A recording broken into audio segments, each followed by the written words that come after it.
ஒரு நாள் Thomas Edison பள்ளியிலிருந்து வீடு திரும்பி தாயிடம் கையில் ஒரு காகிதத்தை கொடுத்தார். அம்மா, என் ஆசிரியர் இந்த கடிதத்தை உங்களிடம் கொடுக்க சொன்னார் என்றார்.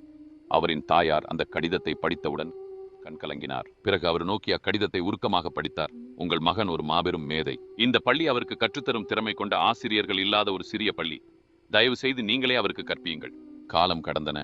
எடிசன் தனது தாயை இழந்தார். அந்த நேரத்தில் அவர் யுகத்தின் மிகச்சிறந்த கண்டுபிடிப்பாளராக விளங்கினார். ஒரு நாள் பழைய அலமாரியை சுத்தப்படுத்திக் கொண்டிருந்த போது அந்த பழைய கடிதம் அவருடைய கண்ணில் பட்டது.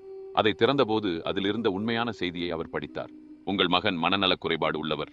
அவருக்கு எங்கள் பள்ளியில் கல்வியை தொடர முடியாது. அவரை வெளியேற்றியிருக்கிறோம். இந்த செய்தியை பார்த்த எடிசன் மிகவும் உருக்கத்துடன் தனது குறிப்பு புத்தகத்தில் எழுதியிருந்தார். தோமஸ் ஆல்வா எடிசன் மனநலக் குறைபாடுடன் இருந்த குழந்தை. அவனை நூற்றாண்டின் சிறந்த மேதை ஆக்கியது அவன் தாயின் அன்பும் வளர்ப்பும் தான். மாரல் ஆஃப் த ஸ்டோரி: தாயின் அன்பும் நல்ல வளர்ப்பும் ஒரு குழந்தையின் விதியையே மாற்றி